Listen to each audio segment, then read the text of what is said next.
Perang makin panas, harga minyak naik, dunia makin gak tenang. Tapi anehnya harga emas malah turun. Padahal selama puluhan tahun nih, emas selalu dianggap tempat paling aman saat dunia lagi kacau.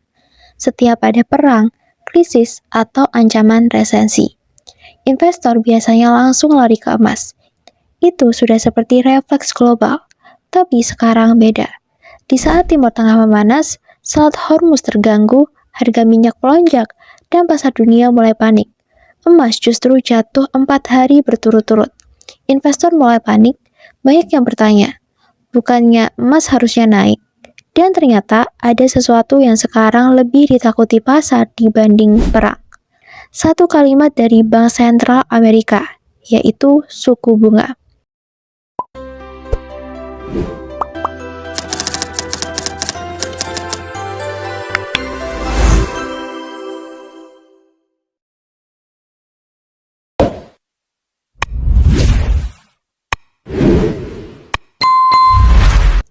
Kalau kita lihat beberapa bulan terakhir, harga emas sebenarnya sedang berada di masa yang luar biasa.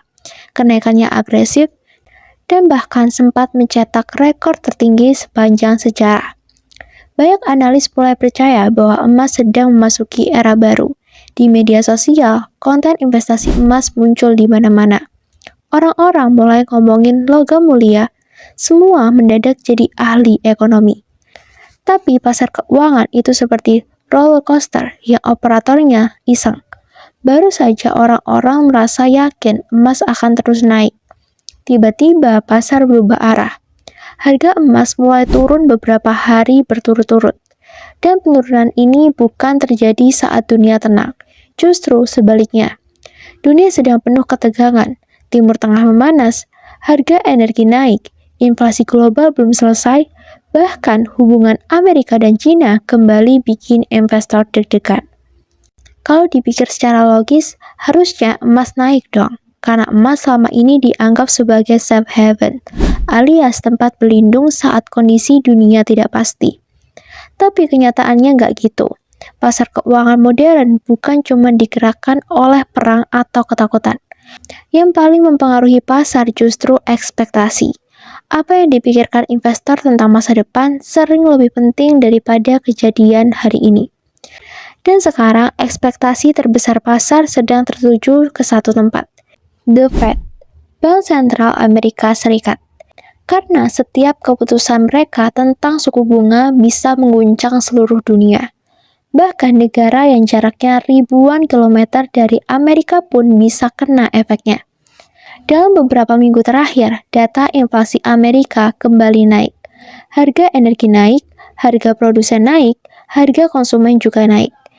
Ini membuat pasar mulai berpikir bahwa The Fed kemungkinan besar akan mempertahankan suku bunga tinggi lebih lama.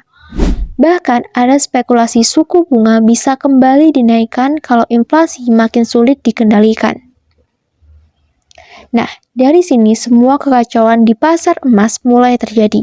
Karena ternyata musuh terbesar emas saat ini bukan perang, tapi bunga tinggi. Dan semakin kita masuk ke dalam pembahasan ini, kita bakal sadar kalau ekonomi global ternyata lebih rumit daripada sekedar perang bikin emas naik. Ada permainan besar di belakang layar yang sedang mengubah arah pasar dunia. Kenapa emas selalu jadi tempat perlindungan? Emas itu sebenarnya aset unik. Dia tidak menghasilkan bunga, tidak memberikan dividen, tidak punya CEO, tidak punya kantor pusat. Bahkan kalau disimpan bertahun-tahun, dia cuma diam di tempat tanpa melakukan apa-apa. Tapi anehnya, selama ribuan tahun manusia tetap percaya kalau emas itu berharga. Dari zaman kerajaan kuno sampai era digital sekarang, emas tetap dianggap simbol kekayaan dan keamanan. Alasan utamanya adalah karena emas punya reputasi yang sangat kuat sebagai penyimpan nilai. Ketika mata uang hancur, ketika perang pecah, atau ketika ekonomi berantakan, emas biasanya tetap dianggap punya nilai. Makanya banyak bank sentral dunia juga menyimpan cadangan emas. Jadi ini bukan cuma soal orang tua suka emas, bahkan negara pun percaya sama logam ini. Coba bayangkan ekonomi dunia seperti kapal besar di tengah lautan. Saat cuaca cerah, semua orang santai. Investor berani ambil resiko. Mereka masuk saham tertinggi, kripto, startup, dan aset-aset agresif lainnya. Tapi begitu badai datang, ombak mulai besar, dan kapal mulai goyah. Semua orang langsung cari pelampung. Nah, emas sering dianggap pelampung itu. Tapi di balik semua kekuatan emas itu, ada satu kelemahan besar yang sering dilupakan banyak orang. Emas tidak memberikan imbal hasil. Dia hanya mengandalkan kenaikan harga. Dan ketika ada aset lain yang dianggap lebih menarik karena bisa memberi bunga tinggi, maka sebagian investor mulai meninggalkan emas.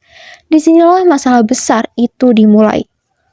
Musuh terbesar emas ternyata suku bunga. Banyak orang berpikir musuh terbesar emas adalah dolar Amerika Serikat. Memang benar, dolar punya pengaruh besar terhadap harga emas. Tapi akar masalah sebenarnya lebih dalam dari itu. Musuh terbesar emas adalah suku bunga tinggi. Karena ketika bunga tinggi, investor mulai punya pilihan investasi lain yang lebih menguntungkan dibanding cuma menyimpan emas. Coba nih, bayangin kamu punya uang miliaran rupiah. Lalu ada dua pilihan. Pilihan pertama, beli emas dan berharap harganya naik. Pilihan kedua, beli obligasi pemerintah Amerika yang dianggap aman dan bisa memberikan bunga tinggi setiap tahun. Banyak investor besar akan memilih opsi kedua karena lebih stabil dan memberikan pemasukan rutin. Dan sekarang itulah yang sedang terjadi di pasar global. Obligasi Amerika naik ke level tertinggi dalam waktu lama. Artinya, investor bisa mendapatkan keuntungan yang cukup menarik hanya dengan memegang obligasi Amerika Serikat. Karena itu, sebagian dana mulai keluar dari emas dan pindah ke instrumen berbunga. Masalahnya tidak berhenti di situ. Suku bunga tinggi juga membuat dolar Amerika Serikat menguat. Karena investor global berbondong-bondong membeli aset Amerika. Ketika permintaan dolar naik, nilai dolar ikut naik. Dan karena harga emas dihitung menggunakan dolar, maka emas menjadi lebih mahal bagi negara lain. Akibatnya, permintaan emas global mulai melemah. Investor dari luar Amerika harus mengeluarkan uang lebih banyak untuk membeli emas yang sama. Dan ketika permintaan melemah, sementara pasar sedang takut bunga tinggi bertahan lama, harga emas mulai tertekan. Ironisnya, sekarang pasar lebih takut pada pidato ketua bank sentral dibanding suara ledakan perang. Dunia mungkin sedang panas, tapi selama inflasi tinggi dan suku bunga belum turun, emas akan sulit bergerak bebas. Inilah kenapa banyak investor mulai sadar bahwa ekonomi global modern tidak lagi sesederhana perang akan membuat emas naik. Jadi, apa emas masih menarik atau sudah selesai? Jawabannya belum tentu. Karena walaupun emas turun beberapa hari terakhir, posisinya masih dekat dengan rekor tertinggi sepanjang sejarah. Artinya, tren jangka panjang emas sebenarnya belum benar-benar rusak. Banyak analis global masih percaya emas punya masa depan kuat dalam beberapa tahun ke depan. Bahkan ada bank sentral yang tetap mempertahankan target harga emas sangat tinggi. Hanya saja target waktunya diundur. Artinya nih, mereka tidak berubah pikiran soal arah besar emas. Mereka hanya merasa perjalanan menuju sana akan lebih lambat karena tekanan suku bunga saat ini. Tapi kalau dipikir-pikir, kondisi dunia sekarang memang masih penuh ketidakpastian. Hutang negara besar terus naik, konflik geopolitik belum selesai, ekonomi global juga belum benar-benar stabil. Faktor-faktor seperti ini biasanya tetap mendukung emas dalam jangka panjang. Karena semakin dunia tidak pasti, semakin banyak investor mencari aset perlindungan. Tapi untuk jangka pendek, pasar emas kemungkinan masih akan sangat sensitif terhadap data ekonomi Amerika, terutama inflasi, suku bunga, dan pergerakan dolar Amerika Serikat. Sejarah pasar juga menunjukkan satu hal penting nih.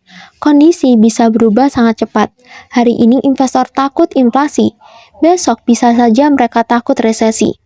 Hari ini dolar kuat, besok bisa saja ekonomi Amerika melambat dan memaksa The Fed menurunkan suku bunga. Dan kalau itu terjadi, emas bisa kembali mendapatkan momentum yang sangat cepat. Momentumnya dengan sangat cepat. Jadi kenapa emas bisa turun di saat dunia justru sedang kacau? Bukan karena emas kehilangan nilainya, Tapi karena pasar sedang lebih takut pada inflasi dan suku bunga tinggi. Konflik Timur Tengah membuat harga minyak naik.